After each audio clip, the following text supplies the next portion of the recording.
येन तस्मै श्री गुरुवे नमः। श्री चैतन्य मनोभीष्टं स्थापितं येन भूतले स्वयं रूप कदा मह्यं ददान्ति स्वपदान्तिकं वन्देऽहं श्रीगुरुं श्रीयुतपदकमलं श्रीगुरुं वैष्णवांश्च श्रीरूपं साग्रजातं सगणरघुनाथान्वितं तं सजीवं साद्वैतं सावधूतं परिजनसहितं कृष्णचैतन्यदेवं श्रीराधाकृष्णपादान् सगणललिता श्रीविशाखान्वितंश्च हे कृष्णा करुणा सिन्धो दीनबन्धो जगत्पते गोपेश गोपिका कांदा राधा कांदा नमोस्तुते तप्त कांचन गौरांगी राधे वृंदावनेश्वरी वृषभानुसुते देवी प्रणमामि हरिप्रिये वाञ्छाकल्पतरुभ्यश्च कृपा सिन्धुभ्येव च पतितानां पावनेभ्यो वैष्णवेभ्यो नमो नमः। नमो विष्णु वाञ्छाकल्पतरुभ्यश्च कृपा सिन्धुभ्येव च पतितानां पावनेभ्यो वैष्णवेभ्यो नमो नमः। नमो विष्णुपदाय कृष्णपृष्ठाय बुधले श्रीमदे भक्तिवेदांत स्वामिनिति नामिने नमस्ते सारस्वती देवे गौरवाणी प्रचारिणे निर्विशेष शून्यवादी पाश्चात्य देशतारिणे जय श्री कृष्ण चैतन्य प्रभु नित्यानंद श्री अद्वैत गदाधर श्रीवासादि गौर भक्त वृंदा हरे कृष्णा कृष्ण कृष्ण हरे हरे हरे राम राम राम हरे हरे हरि ओम तत्सत हरे Krishna. So welcome all the devotees for today's teachings of Lord Chaitanya class. So I'm going to share chapter 1. Madaji, which para? There are also other factors which disturb the plant like that. There are also other factors. Okay.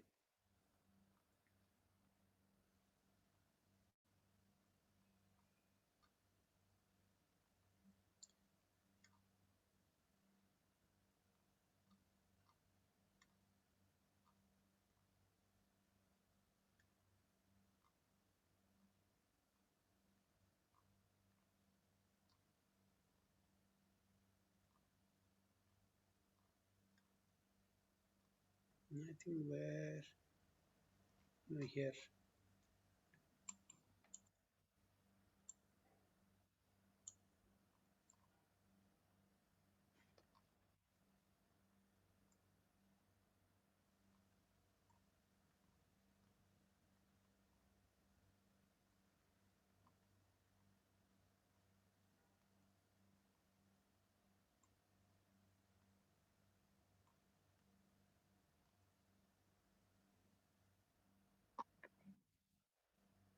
We have finished the offenses. Yeah, there are still other factors, right? Hari बोल प्रभु। Hare Krishna. So, so there are still other factors which can disturb the plant of devotional service. As this plant grows, the weeds of material desires may also grow. When a person advances in devotional service, it is natural that many persons will come to him requesting to become disciples and will offer him some material gains. If one is attracted by a large number of disciples offering material conveniences and forgets his duty as a bona fide spiritual master, the growth of the plant will be impeded. Simply by taking advantage of material conveniences, one may become addicted to enjoying material comforts. So here Rupa Goswami is warning. Okay, what is he warning? That when somebody becomes a devotee, he will become famous, and so many people will come to become disciples, and the disciples may offer so many material comforts and facilities. So one should not be diverted from the devotional service when they get material gains. One should be very strict. Whatever they are getting, it should be used in yukta vairagya, in the service of the supreme personality of Godhead, and not getting carried away with all these facilities and comforts, material comforts. So that warning is giving. Otherwise, if you are attracted to such facilities and comforts of material life, the growth of the plant will be impeded. The growth of the plant will, get affected. So other impediments are to desire liberation or material name and fame by discharging devotional service or to neglect the prohibitions. So there are many impediments also that comes on the ways of a devotional service that may take us away from devotional service. Just like um, this thing, pradishta, okay, puja, labha, pradishta. So these are all different types of impediments that impedes our growth in devotional service. So here to say name, fame, people, when we get name and we get fame and so much of respect from others, so we will think, oh, we are something. Now if somebody is called you are God, so many people tells, you are as good as God, you are God. So one day that person will become God himself, think that, okay, everybody is calling me God, so maybe I am God. So that way people will get deviated from the right approach. So this is what it is being want here. Okay, so by discharging devoted service or to neglect the prohibitions, we know there are so many rules and regulations, yama niyama. Okay, we should not at any circumstances, we should not forget this yama niyama. We should not neglect the rules and regulation, prescriptions and prohibitions. These prohibitions are mentioned in the authorized scriptures. One should not indulge in illicit sex, intoxication, gambling, or eating meat. So we know these four regulations. We are not supposed to indulge in any of these because that will impede the growth of devotional creeper. Indeed, one should not eat anything other than Krishna Prasadam, food offered to Krishna. We are all vegetarians, but more than vegetarian, we are Krishnatarians because we should eat only that bhoga offered to Lord Krishna, which becomes prasadam. Okay? Only then the spiritual advancement will take place. Otherwise, Prabhupada says even monkeys are vegetarians. What's the big deal about it? So being vegetarian doesn't mean that he becomes a devotee. So it's a conducive atmosphere to become a devotee. So we have to offer to Krishna, then consume that, then only it becomes prasada. So these are the restrictions for one who is attempting to advance in devotional service. If one does not follow this principle strictly, there will be a severe disturbance in the discharge of devotional service. So these are all, we have the devotional seed, we have sowed it, and we are watering and giving light that is shining and hearing. So this is how we are growing the creeper of devotional service. So we have to protect this creeper of devotional service from all sides. So that is what it is explained here. If one is not particularly careful by watering the plant of devoted service, one will instead nourish the weeds. You know that along with the creeper of devoted service, there will be so many weeds. Unwanted weeds will also grow. So we have to careful. We have to very nicely, pluck it up and throw it. Along with that, if we allow it to grow, then we will neglect the real creeper of devoted service and will be nourishing that weeds. That means we'll go off track. So these are all, as mentioned above, the name, fame, adoration, all these are weeds, which will then grow very luxuriantly and hamper one's progress.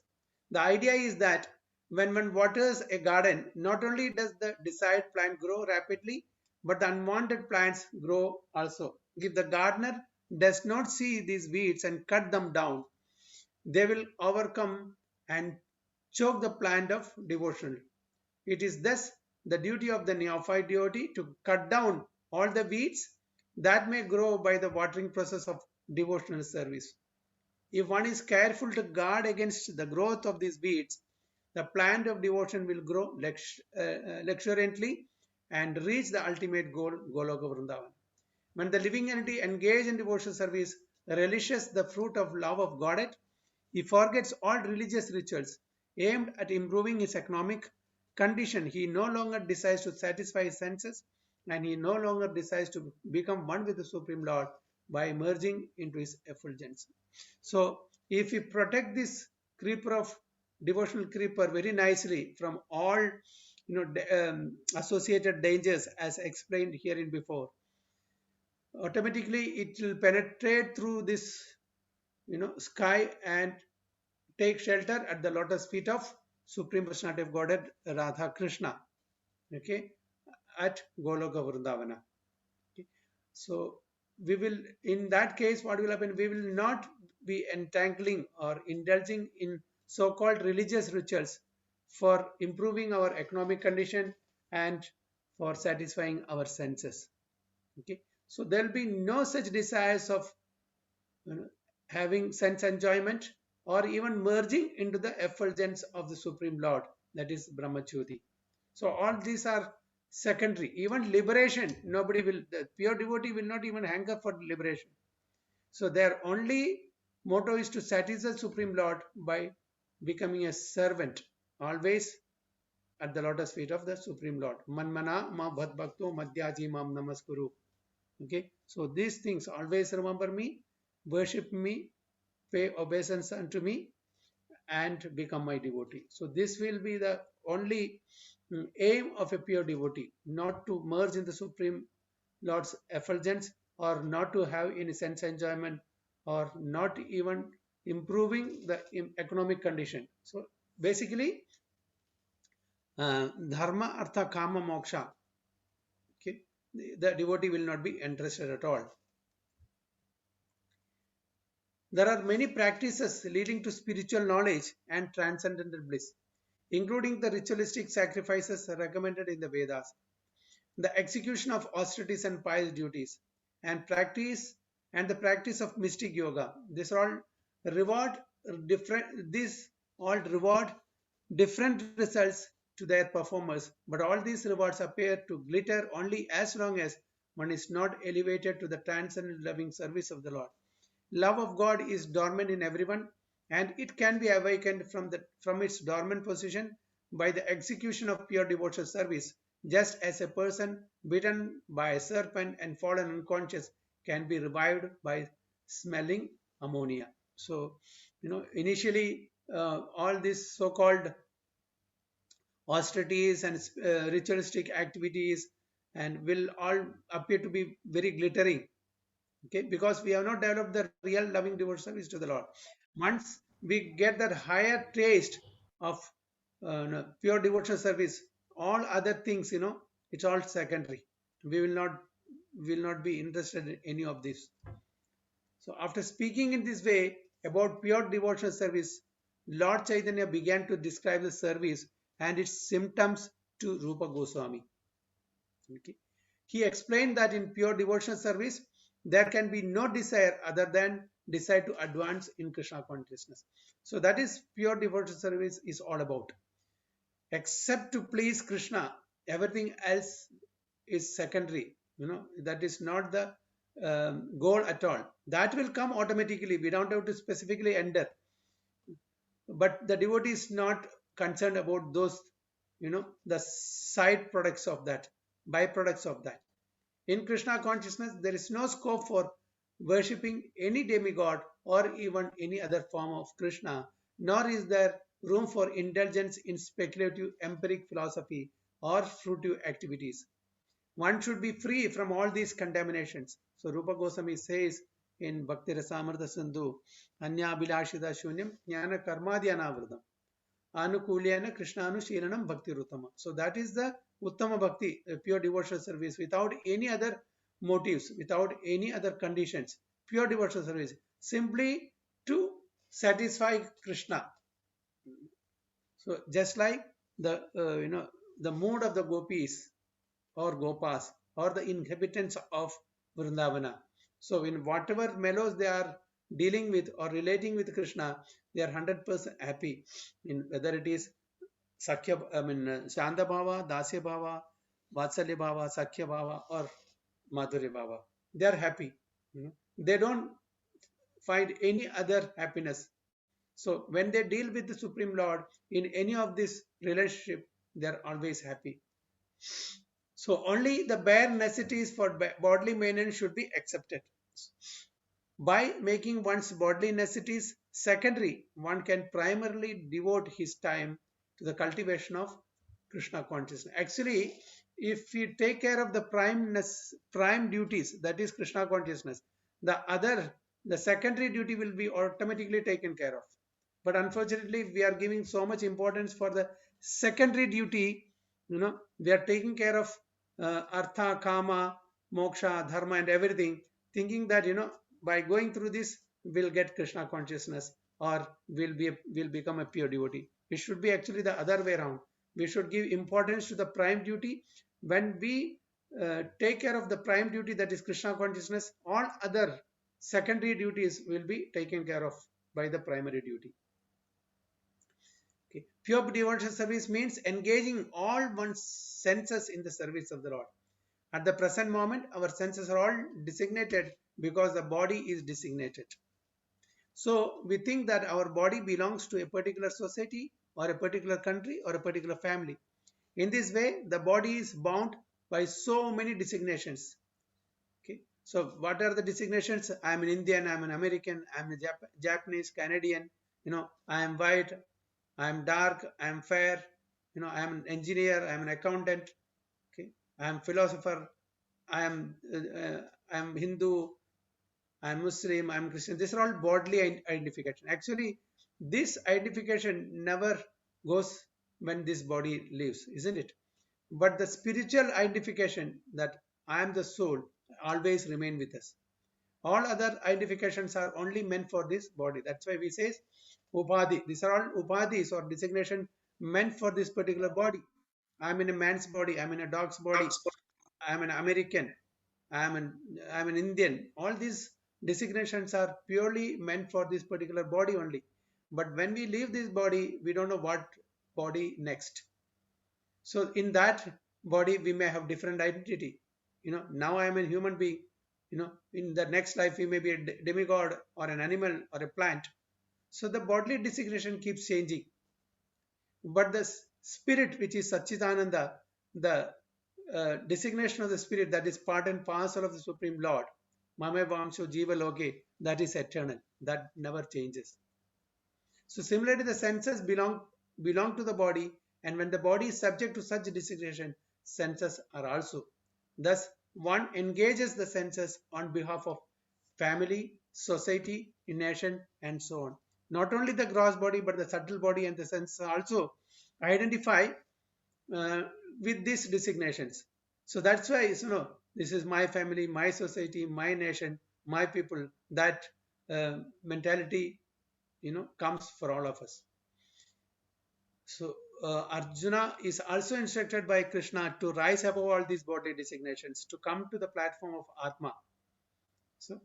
So it's it's especially for people who are entangled in this bodily designation, especially in the material world, in Kali Yuga, it is very difficult to come out of this designation. But definitely, if we have the intense desire, and by the mercy of Krishna, slowly and gradually we can purify ourselves. So this is our path. The senses must be purified, and this is possible when one purely understands that he belongs to Krishna and that his life belongs to Krishna. In other words, that his identity is to be an eternal servant of Krishna. In this way, one can engage his senses in the service of the Lord, and such engagement is called pure devotional service. So once Prabhupada was asked by devotees, one devotee, Prabhupada, how is that sometime we are in Maya? Okay, then Prabhupada says, not that sometime you are always in Maya. Only sometimes you are in Krishna consciousness. So that is our position.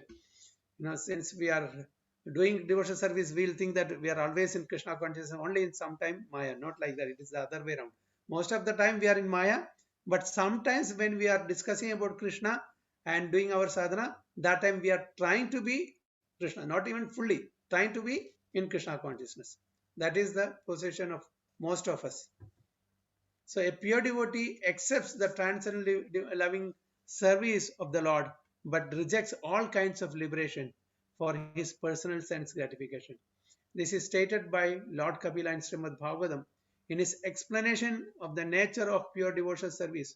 As soon as a pure devotee hears the glorious and transcendental qualities of the Supreme Personality of Godhead, who is seated in everyone's heart, his mind at once flows toward the Lord. Just as the waters of the Ganges flow down toward the sea, such spontaneous attraction of the devotee's mind to the service of the Supreme Personality of Godhead signifies pure devotional service. So, Hare Krishna. So, any points or comments so far?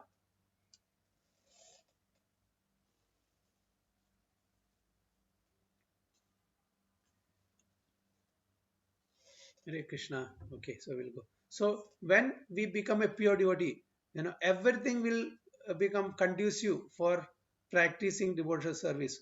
Prabhupada many times, he has experienced this. His devotees, mentioned this once, during Kumbh Mela. Actually, Prabhupada was showing some desire. He was sick. He was showing desire to attend the Kumbh Mela. But the devotee said, no, no, Prabhupada, you don't, it is very difficult. There is no booking also. How can we go to Allahabad? It was in Allahabad that time. So he wanted to go somehow, but there was no booking flight. He cannot go by flight because the doctor said he cannot fly. So, but he said, then he decided against the will of the devotees, disciples, he decided, I will go somehow. And, one of the devotees who just recently joined, just 2 months old, he was holding a big position in railway, one Mr. Gupta, I think. So he said, no problem, Prabhupada, I will arrange that. So he added 2 special bogies to the train that goes to Allahabad. Okay. One bogie, first class, that is for Prabhupada and the, other close associates, and one more bogie for other devotees. He added just for Prabhupada, and they painted these 2 bogies specifically and put garland, and he engaged his own driver to drive him after descending in Allahabad station to the Kumbh Mela.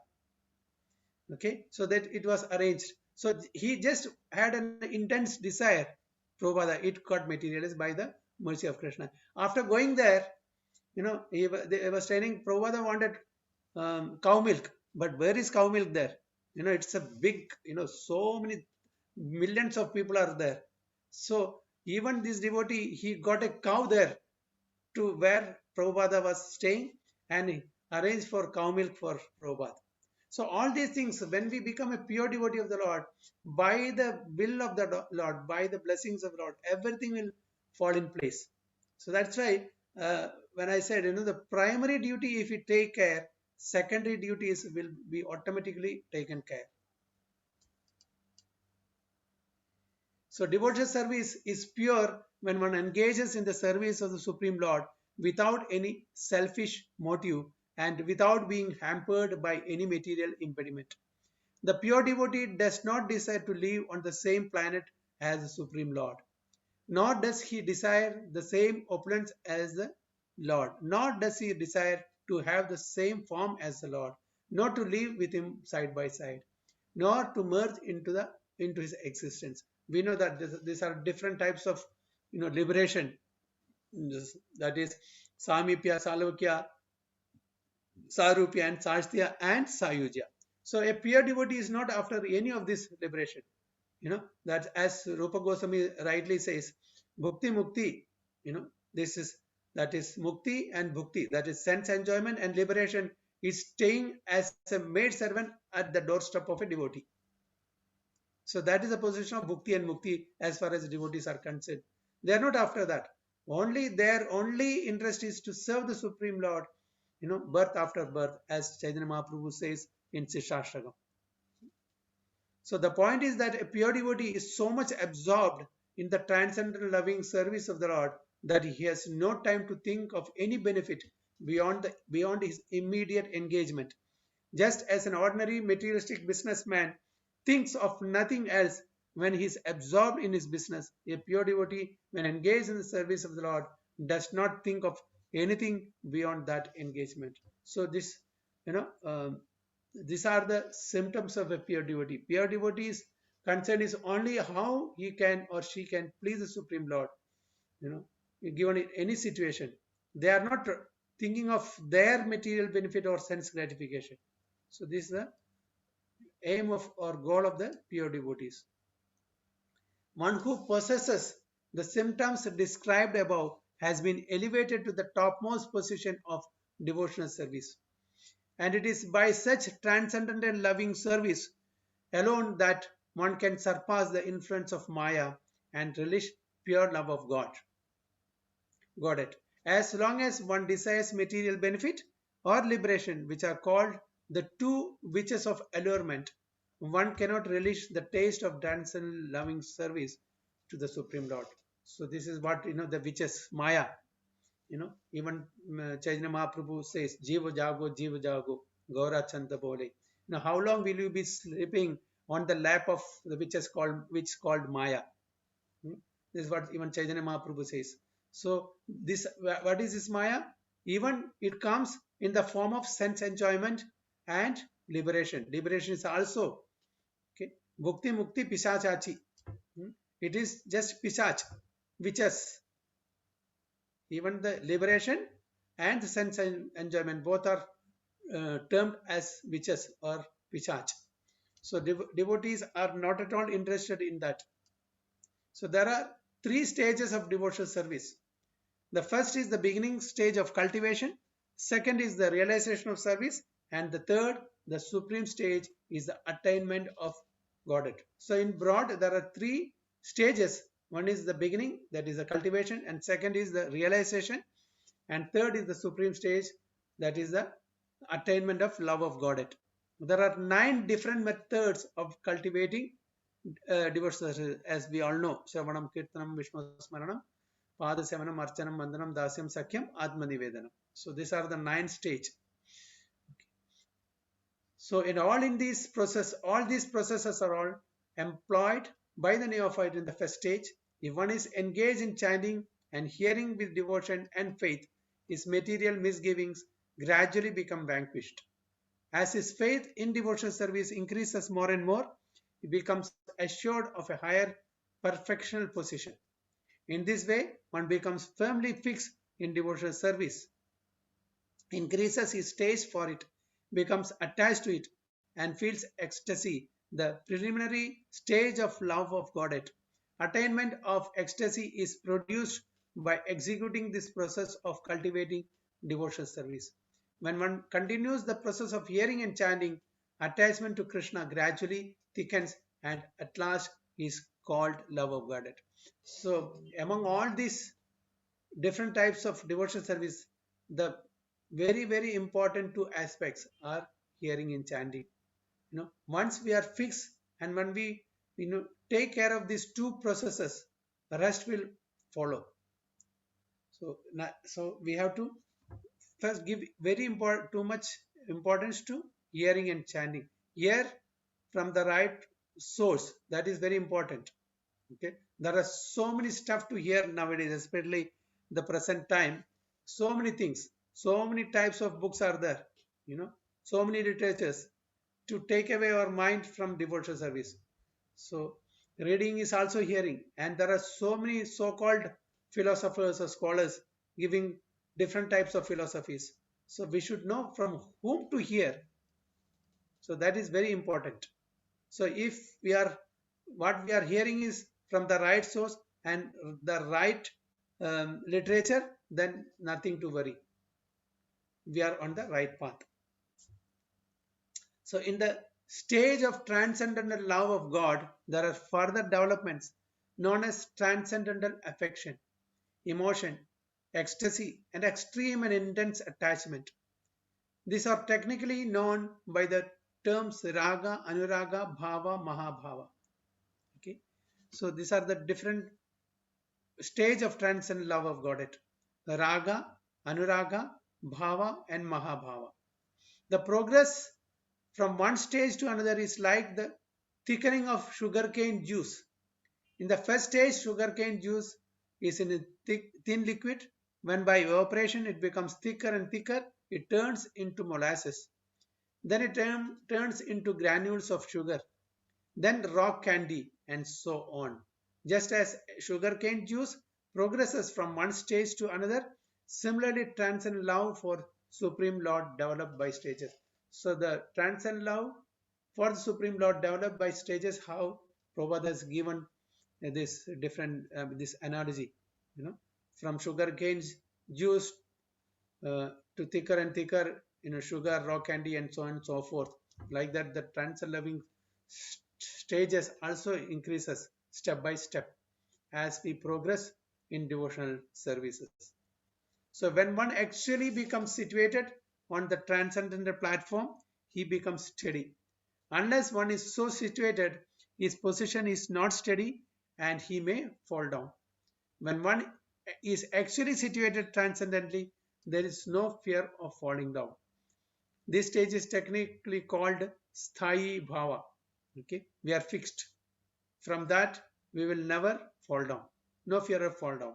Sthayi Bhava. There are further developments within this stage known as Vibhava, Anubhava, Satvika, and Vyabhichari. When these four ingredients are added to the steadfast position of pure transcendent life, there is actually an exchange of rasa or transcendental mellows with the Supreme Lord. This exchange in loving reciprocation between the lover and the beloved is generally called Krishna Bhakti Rasa, the transcendental stage of exchanging loving sentiments between the devotees and the Supreme Personality of Godhead. It should be noted, however, that the transcendent loving exchanges stand on the steadfast position of Sthayi Bhava as explained above. The basic principle of Vibhava is Sthayi Bhava, and all other activities are auxiliary for the development of the transcendent love. So are really on the higher platforms, just for understanding that there are different stages of devotional service on a higher stage. So just for understanding, for as far as we are concerned, ours is Vaidhi Sadhana Bhakti. But anyway, these are the discussion between, of course, these are the teaching of Chaitanya Mahaprabhu to Rupa Goswami. So in that, everything about the bhakti, the topmost bhakti level is also being discussed. This just only for understanding, that's all. But as far as we are concerned, as beginners, as neophytes, we have to strictly follow the Vaidhi Sadhana Bhakti. Okay, there's nothing else. The ecstasy of transcendental love has two components: the context and the cause of excitement. The context is also divided into two parts: subject and object. The exchange of devotional service is the subject, and Krishna is the object. His transcendental qualities are the causes of excitement. This means that a devotee who becomes enamored by the transcendental qualities of Krishna becomes excited to serve him. The internal Mayavadi philosophers say that the absolute truth is nirguna, without qualities, but the Vaishnava philosophers say that the absolute truth is described as nirguna because he has no material qualities. This is not to say that he has no spiritual qualities. Indeed, the Lord's spiritual qualities are so great and so enchanting that even liberated persons become attracted to him. This is explained in the Atma Rama verse of Srimad Bhagavatam, where it is said that those who are already situated on the platform of self-realization are attracted by the transcendental qualities of Krishna. This means that Krishna's qualities are not material but are pure and transcendental. Hare Krishna, any points or any comments?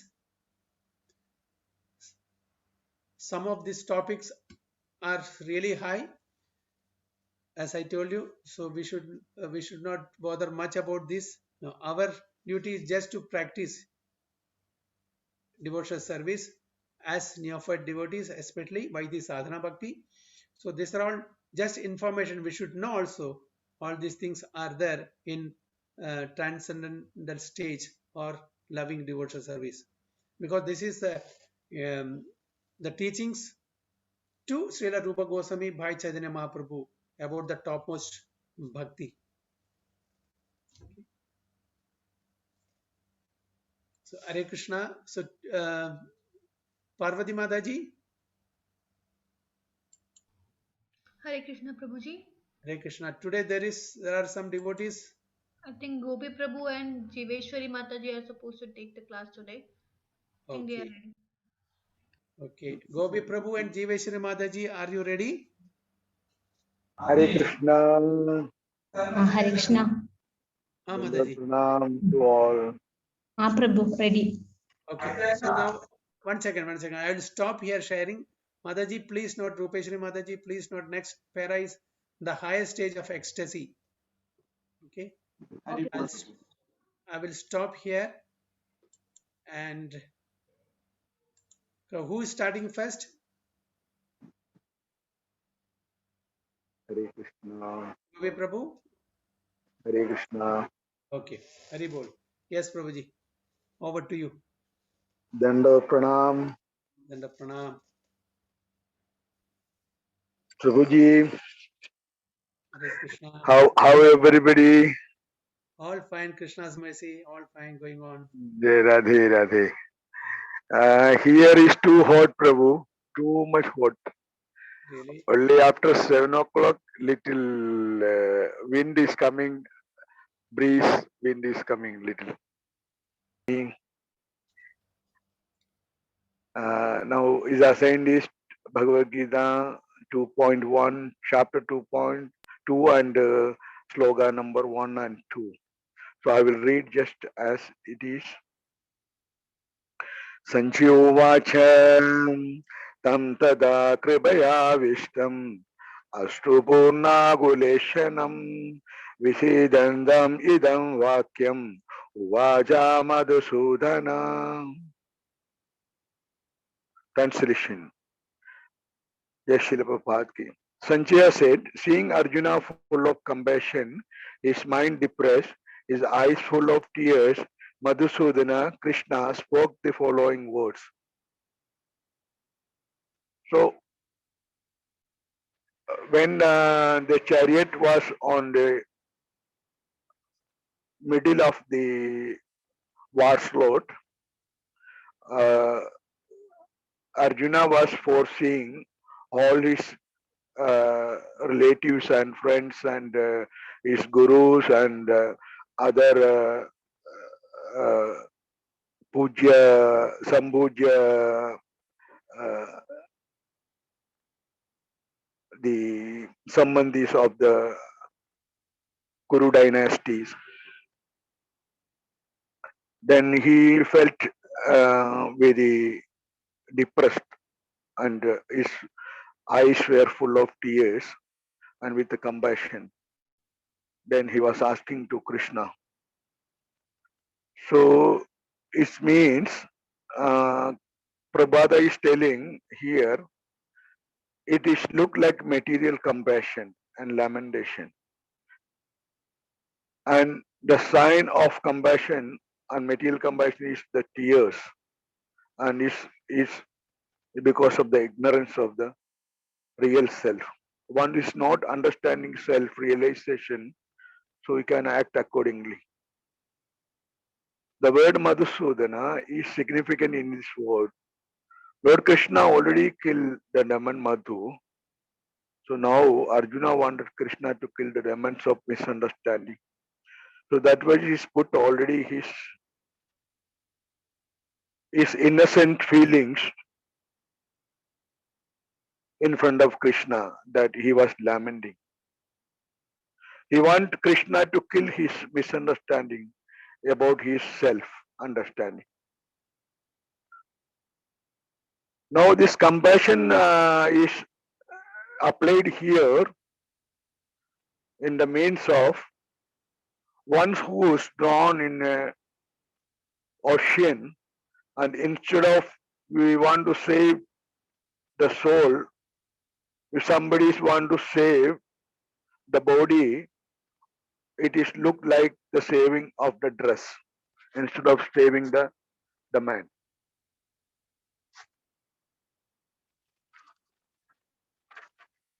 And also, if somebody is already drowning in the ocean,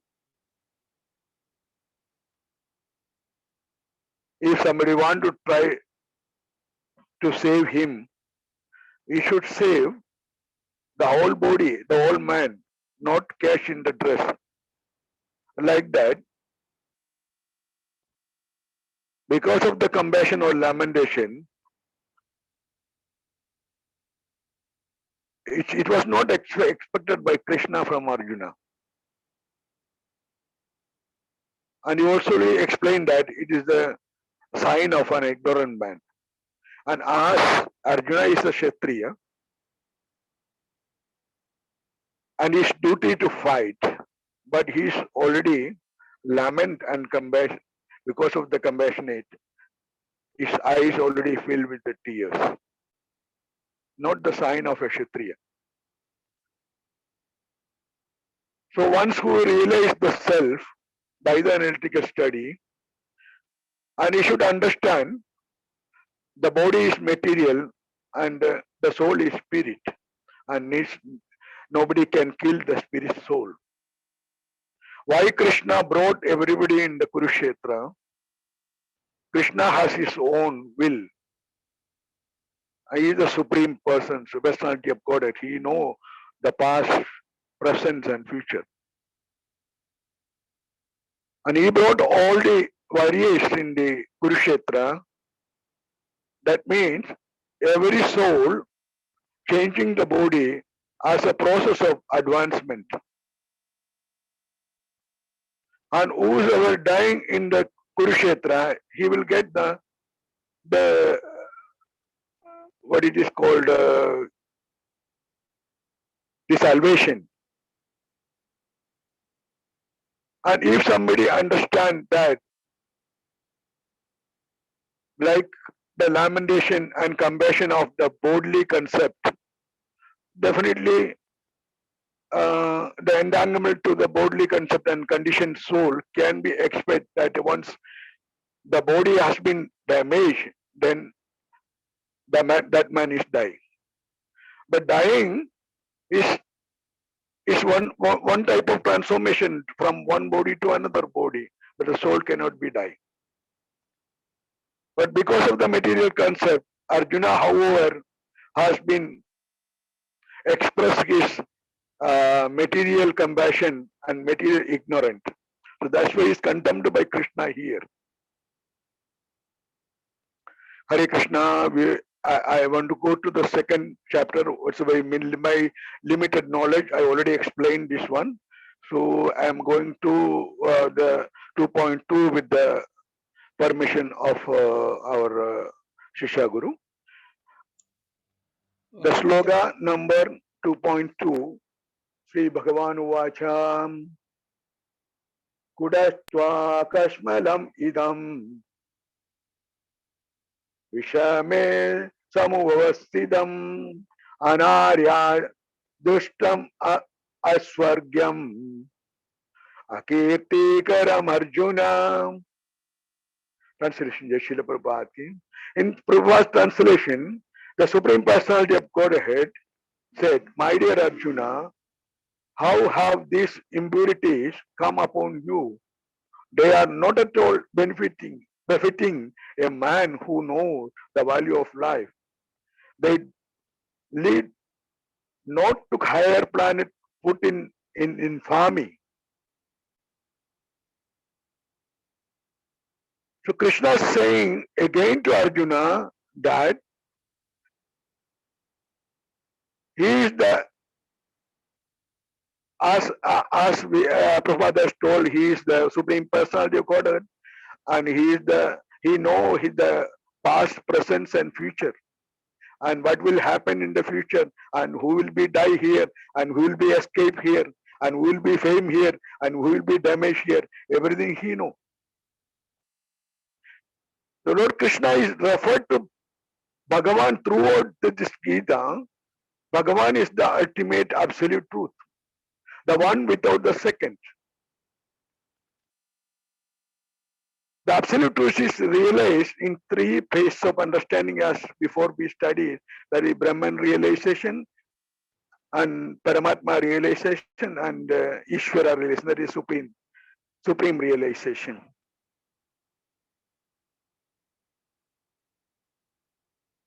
The supreme realization within the heart of all living entities as Paramatma. In Srimad Bhagavatam 1.2.11, it is a concept of absolute truth explained here. Vadanti tat tattva vidats tattam yet jnanam advayam Brahmedi Paramatmedi Bhagavan Idi Sabhyate. The absolute truth is realized in the three phases of understanding by knower of the absolute truth, and all them are identical. Such phases of the absolute truth are expressed as Brahman, Paramatma, and Bhagavan. The one who knows these three realization, he know everything. So these all three realizations are divine, and like explained as in the three stages of or three aspect of the sun, sun ray, the sun rays, sun, and the sun planet.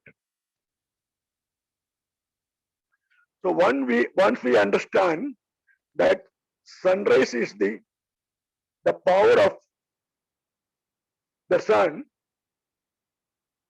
and the sun planet is the house of the sun, the disk of the sun. And like the sunrise is the energy of the Bhagavan, and the sun is the creation, and sun planet, the disk is the Bhagavan, the absolute truth himself. So who understand the sun rays is the primary student of the, and also we can call as the Jignasu. A one who is understand the Paramatma, that means he is already self-realized and also realized the Paramatma, the Kshetrajna.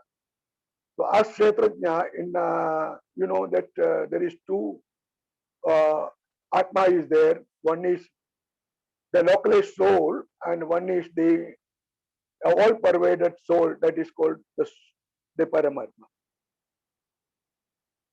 And after that, elevation is coming after Paramatma realization. One who is realized the absolute truth, the Bhagavan. This Parasara Muni is already told Bhagavan is the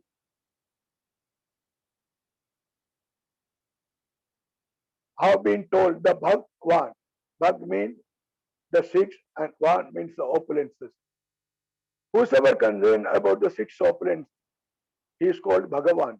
And only the one without a second, Krishna is only holding this six opulence.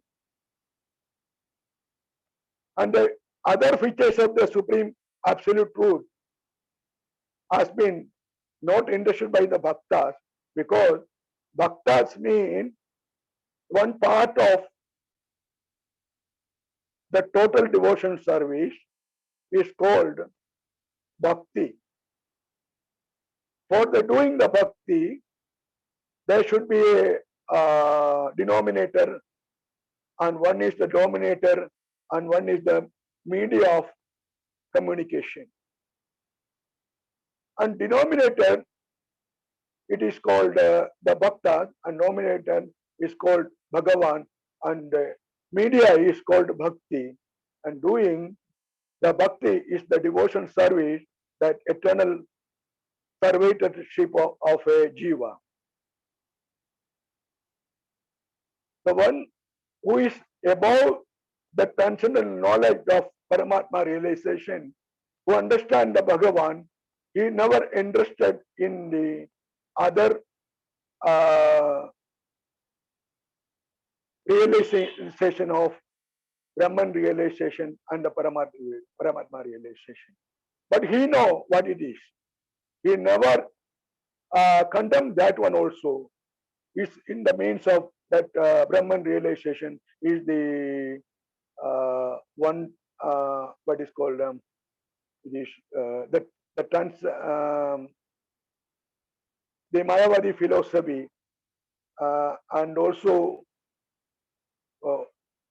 they understand that only one soul is there. It is Aham Brahmasmi, means I am the God. But when he understand the Paramatma realization, he understood that the Jiva, Atma is localized and he know he only this body, and one who is sitting in front of him, he is the Paramatma, he is the soul of the absolute truth, and he is all pervading. He know the past, present, and future. So that's why Krishna is telling Arjuna that when that time, the previous sloga, that Arjuna, you have to do what I ask. All the personalities surrounded here already I have been killed them. But this is only their body. I am giving you opportunity to kill them, and there is no any damage coming on your famous and your famity, and I will take care of that one. So even though, because Arjuna is the calf, and Krishna wanted to extract the milk of the knowledge of Bhagavad Gita through Arjuna. That's why he made this comment that Krishna, why you Arjuna, why you lament this one? But already Arjuna is already Sagedi. He is a transcendental associate of Krishna. So this is my understanding of 2.1 and 2.2, and I put all my explanation in front of my Shishya Guru, Siddha Prabhu, and all other devotees. Please forgive me, any mistake is there, and you can add, you can correct my this one. Hare Krishna, Hari Bol. Hari Bol, Hare Krishna. Thank you very much. Thank you so much, Prabhuji. Very nicely explained. So, devotees, any comments or want to share something? Please, before we go to the next devotee. Anybody wants to ask or share something?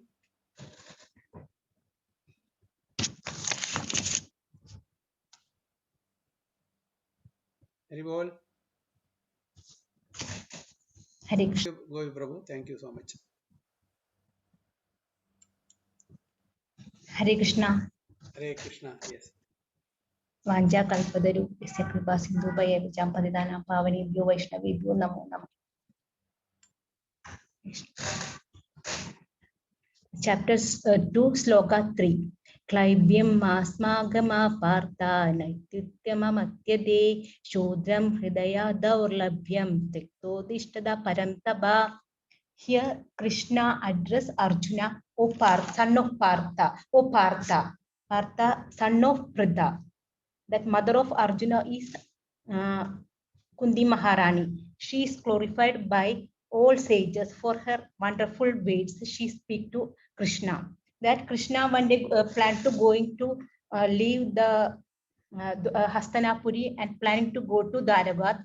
That time Kundi Devi asked to Krishna, don't leave us and don't go to Dwaraka. That time Krishna told, now all situation, all these difficulties and situations are removed. Now I want to go. That time Kundi Maharani told to Krishna, you can do one thing, don't go, give the more difficulties again and again. She told the difficulties, give more difficulties again and again. That time we remember Krishna more. Like that she told that time.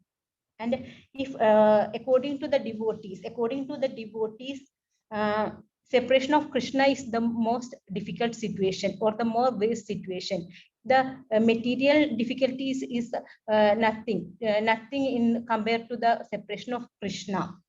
That time now Krishna addressing Arjuna, you are the son of that great mother, that she asks difficulties again and again, and now you told you are very difficult to face this situation and I am standing with you, then why you bother? That, like that the Krishna told that time.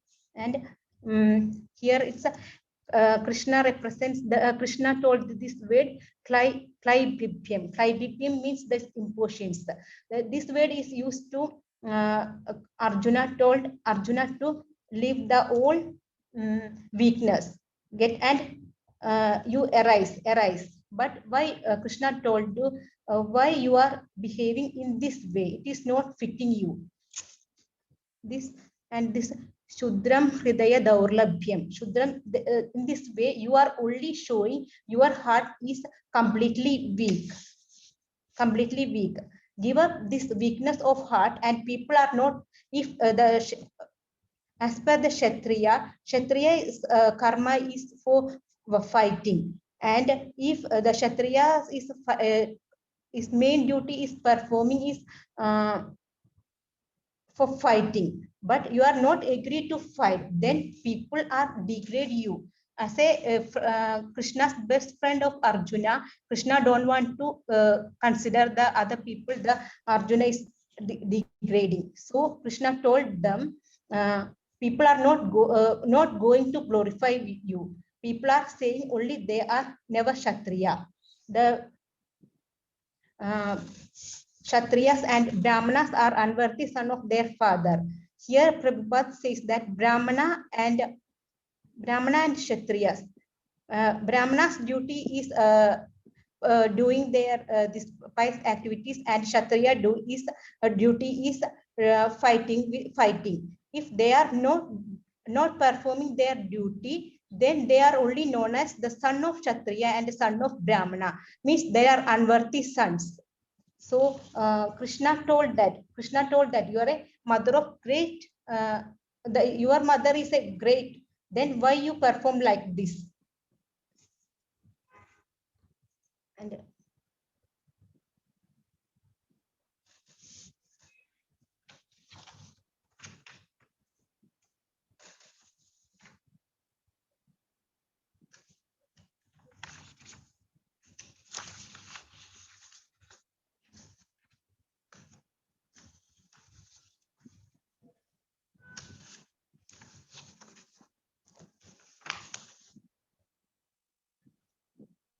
Shudram Hridaya Daurlabhyam. Then in the Gandiva, he step his hand. He's sitting on the chariot and start to cry. That time Krishna told the weakness is weakness of the heart. The weakness of heart is the softness of heart is good for the devotees, but it is don't allow to perform the duties. So Krishna told Arjuna, first you fight against your weakness, then you get up from them and you fight with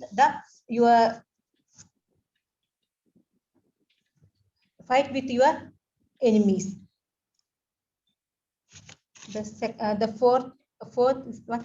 Arjuna Uvaja Kadam Bhishmamaham Sadhye Dronam Cha Madhusudana Ishu Bipradi Yogasmi Pujarvahi Madhusudana. In the fourth paragraph, Arjuna told to Krishna, this Arjuna addresses Krishna to this Madhusudana and Arisudhana.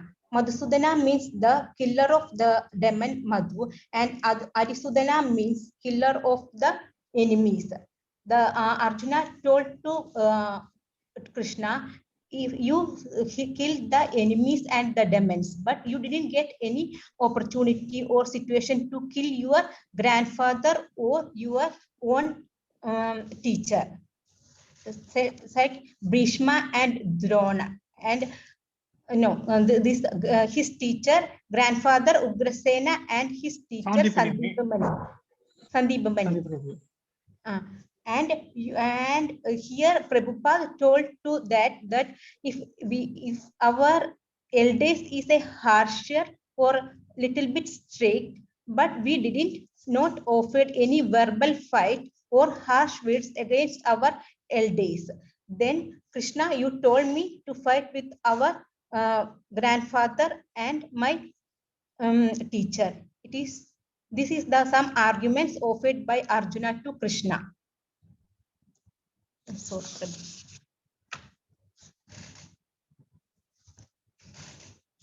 Madhaji, Hare Krishna. Thank you so much, Hare Madhaji. Krishna. Hare Krishna. Thank you. Sorry forgive Prabhu any mistake or. No, that's okay. Very good attempt. Very nice, both of you. I want devotees to share and